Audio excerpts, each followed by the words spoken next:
नमस्कार दोस्तों, एसएससी जेक जुगाड़ में एक बार फिर से आपका बहुत बहुत स्वागत है। दोस्तों, कम्पिटिटिव एग्जाम कोई भी हो, लगभग उसमें एक क्वेश्चन पूछ ही लिया जाता है कि पृथ्वी दिवस कब आता है, जल दिवस कब आता है, महिला दिवस कब आता है, या ऐसे बहुत सारे दिवस होते हैं, डेज होते हैं जिनके बारे में पूछ लिया जाता है कि वो कब आते हैं। लगभग एक या दो क्वेश्चन पूछ ही लिए जाते हैं एग्जाम्स में। तो इनका रट्टा मारना, कुछ लोग होते हैं जो मार लेते हैं, इनका रट्टा ही मार लेते हैं। अगर कुछ लोग मेरे जैसे होते हैं जिनसे इनका रट्टा अच्छे तरीके से नहीं लग पाता है, वो हमेशा इसी कंफ्यूजन में रहता है कि अगर मान लो पृथ्वी दिवस है तो 22 मार्च को था या 22 अप्रैल को था। मान लीजिए कि कोई क्वेश्चन आता है तो उनमें कंफ्यूजिंग सा रहता है थोड़ा थोड़ा कि पता नहीं अप्रैल में था या मई। ये जो महीने ना, मई जून जुलाई अगस्त, मई जून जुलाई अप्रैल, इस ये महीने लगभग कंफ्यूजिंग से रहते हैं। बाकियों में थोड़ा सा चल जाता है, लेकिन इनमें थोड़ा सा कंफ्यूजन रहता है, पता नहीं मई था पता नहीं अप्रैल था, है ना दोस्तों। तो उसी हिसाब से क्या है, जैसे कि मान लीजिए नौसेना दिवस, नौसेना दिवस आज मैं आपको बताऊंगा कि आपको ये डे याद रखने की जरूरत नहीं पड़ेगी। आपको उसमें छोटी छोटी एक ट्रिक बताऊंगा, आप वो ट्रिक याद रखो, आपको डेज याद रखने की जरूरत ही नहीं है। देखो दोस्तों, जब भी कुछ क्वेश्चन आता है तो इसी हिसाब से आता है कि नौसेना दिवस कब आता है। उनमें ऑप्शन देख लीजिए क्या होगा। उनमें ऑप्शन होता है 25 दिसंबर, 28 फरवरी, 4 दिसंबर, या 24 नवंबर। अब देखिए दोस्तों, अगर मैंने आपको जो ट्रिक बता दी ना, मैं आपको हर महीने वाइज ट्रिक बताऊंगा कि इस महीने की ये ट्रिक है, इस महीने की ये ट्रिक है, इस महीने की ये ट्रिक है, इस महीने की ये ट्रिक है। तो जैसे ही आपको ये वर्ड आएगा ना, आपके दिमाग में 1 मिनट में खटाक से आ जाएगा कि कौन से महीने का ये दिवस है। सबसे पहले तो आपने को ये पता लग जाए, जैसे ही मैं ट्रिक आपको समझाऊंगा आप देख लेना, उसके बाद आपको 1 मिनट पता लग जाए कौन से दिवस का। तो आप पहले तो ये दो तो सीधे ये दिसंबर महीने में आता है, आपको याद आ गया। मैं जो आपको ट्रिक बताऊंगा उसके हिसाब से दिसंबर महीने में आता है। तो आप पहले तो इसको काट लीजिए, ये कट गए हो, दो ऑप्शन तो सीधे इलिमिनेट हो चुके हैं। ठीक है, अब बचते हैं अपने पास दो। तो जो मैं ट्रिक बताऊंगा उस ट्रिक के अंदर स्टार्टिंग से लगेंगे पूरे डे आने, हर कोई दिवस। इस तरह से पहले कोई दिवस है जैसे एड्स दिवस, कंप्यूटर साक्षरता दिवस, अंतर्राष्ट्रीय विकलांगता दिवस, नौसेना दिवस, ऐसे करके खूब सारे दिवस आएंगे। तो जैसे नौसेना दिवस अपने 4 नंबर पे आ रहा है, तो आपने पता है शुरुआत से आ रहा है, लास्ट में तो नहीं आ रहा, क्योंकि 25 तारीख तो लास्ट आ गई। अपने शुरुआत में आए नौसेना दिवस, तो शुरुआत में कौन सा है, भले यहाँ पे 5 हो, भले यहाँ पे 8 हो, भले 9 हो, इन दोनों में काफ़ी डिफरेंस दिया जाता है। आप देख लीजिएगा एग्जाम्पल उठा उठा के, क्योंकि लगभग 2 महीने तो अलग आते हैं और 2 महीने एक जैसे ही आते हैं। ठीक है, तो अपन 1 मिनट में सेलेक्ट कर सकते हैं कि 4 दिसंबर को होता है नौसेना दिवस। ठीक है दोस्तों, ऐसे ही अलग अलग एग्जाम्पल से में आते हैं, जिससे आपको हर महीने की एक एक ट्रिक बता दूंगा। आप उस महीने की ट्रिक को ही अच्छे तरीके से याद कर लीजिएगा। इसके याद करने के बाद आपको कहीं भी जरूरत नहीं पड़ेगी कि आपको ये जैसे 4 दिसंबर ही याद रखना है। मेरे को भी 4 दिसंबर नहीं याद रहता है, लेकिन अब मेरे को कोई भी क्वेश्चन आता है तो उसका मैं कभी गलत नहीं आंसर करता हूँ। क्योंकि ये तो अगर जैसे मान लीजिए आप अपने दोस्तों से क्वेश्चन पूछते हो कि आप बताइए नौसेना दिवस कब आएगा, तो पूछता है कि यार ऑप्शन होता, तो आप कोई ऑप्शन दोगे 4 दिसंबर, 5 दिसंबर, 6 दिसंबर, 8 दिसंबर। लेकिन जब भी कोई कम्पिटिटिव एग्जाम आता है उसके अंदर हमेशा ही या तो 4 दिसंबर दे दिया, यहाँ पे भी 4 नवंबर दे दिया, यहाँ पे अक्टूबर दे दिया, यहाँ पे फिर से फरवरी दे दिया। दो ही देता है एक महीने के, और दो में से भी इनका दूर दूर होता है। जैसे एक 4 दे दिया तो एक 28 दे देगा, एक का 3 दे दिया तो एक का 25 देगा। ऐसे नहीं है 4 या 5, 4 दिसंबर 5 दिसंबर, ऐसा कभी नहीं देता। कन्फ्यूजन नहीं करता। एसएससी जैसे एग्जाम्स हैं वो बिल्कुल क्लियर कट होते हैं कि आपको अगर थोड़ा सा एलिमिनेट करना आता है तो आप अच्छे तरीके से एग्जाम को फाइट भी कर सकते हैं। ठीक है दोस्तों, तो सबसे पहले अपन शुरुआत करते हैं जनवरी महीने से। आपको जनवरी महीना पूरा है वो एक लाइन वाइज आपको बता दूंगा। आपको उसमें एक छोटी सी कहानी होती है, वो कहानी अपने दिमाग में रखनी है, एक दो दोस्तों को बतानी है, एक दो दोस्तों को बताएंगे, आपको अच्छे तरीके से याद हो जाए। उसके बाद आपको कभी ये जरूरत नहीं पड़ेगी कि आप किस तरह से याद रखें या क्या नहीं करें, एक दो बार बस दोस्तों को बतानी होती है। ठीक है दोस्तों, तो अपन जनवरी महीने से स्टार्ट करते हैं। वैसे तो दोस्तों अक्सर मैं किसी बंदे को ये बताता नहीं होता हूँ जब भी मैं पढ़ाता हूँ कि ये हम जनवरी महीने की बात करें या फरवरी की बात करें। मैं अक्सर उनको एक कहानी सुनाना स्टार्ट करता हूँ कि एक ऐसी बात हुई थी, एक ऐसी बात हुई थी, एक ऐसी बात। क्योंकि अक्सर जैसे कि अपन किसी को बोल देते हैं ना कि अब मैं तेरे को ट्रिक बताऊंगा या फिर मैं तेरे को चीज़ समझाता हूँ, है ना, तो वो एक्चुअल में दिमाग उसका दूसरी साइड चल जाता है, वो समझने की तरफ ही ध्यान लगाने लग जाता है। लेकिन फिर भी मैं आपको बताता हूँ कि आप इसे ये नहीं समझिएगा कि मेरे को कुछ रट्टा मारना है पढ़ाई की, आप नॉर्मल एक कहानी सुनते जाइएगा। बस वो कहानी आपको याद रखनी है, इसके अलावा कुछ भी याद रखने की जरूरत नहीं है। ठीक है दोस्तों, तो सबसे पहले आता है दोस्तों एक लुइस ब्रेल नाम का एक एनआरआई था। लुइस ब्रेल नाम का एक एनआरआई था जो कि क्या था, हास्य कवि था। क्या था दोस्तों, हास्य कवि था। लुइस ब्रेल नाम का एक एनआरआई था, वो एक हास्य कवि था। और उसका दोस्त था, वो थे स्वामी विवेकानंद। स्वामी विवेकानंद जी।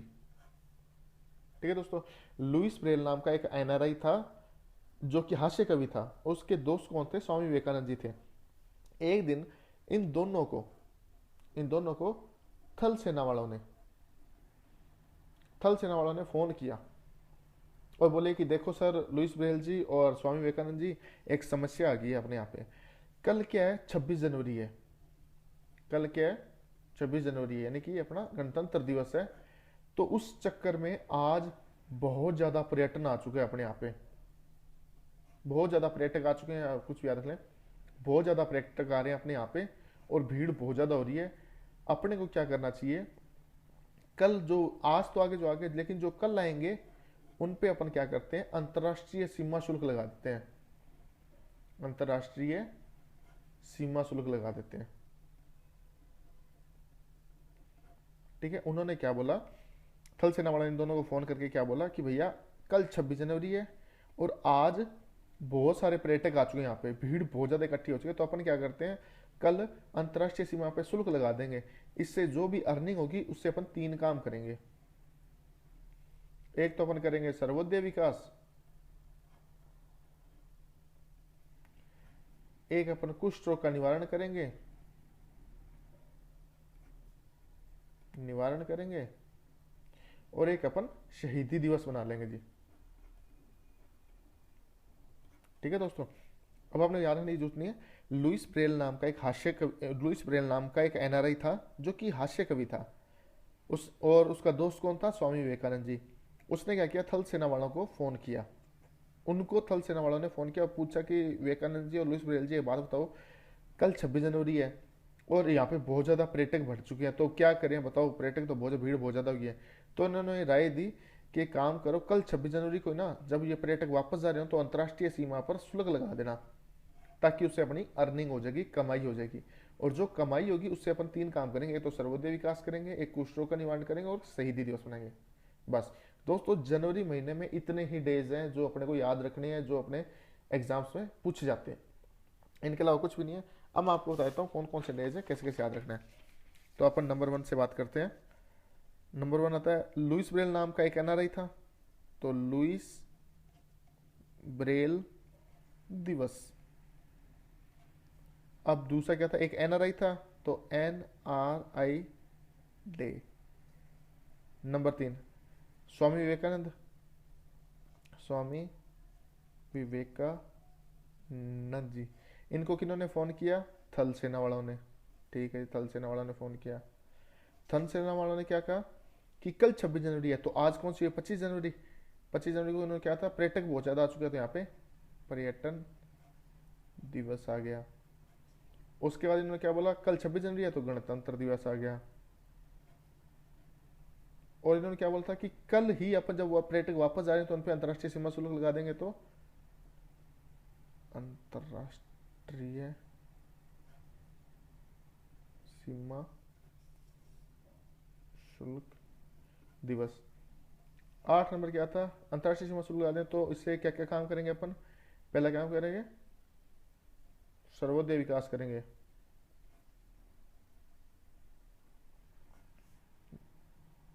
नौवा क्या था, कुष्ठ रोग का निवारण करेंगे। और 10वां क्या था, शहीदी दिवस मनाएंगे।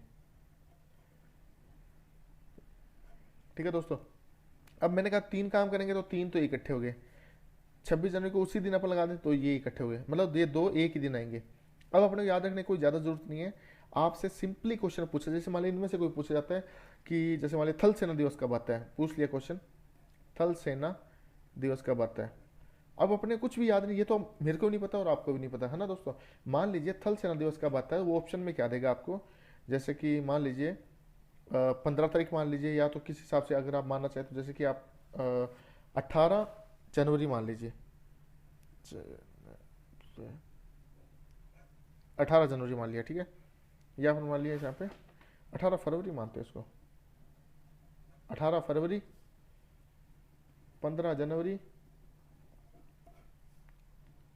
और 30 जनवरी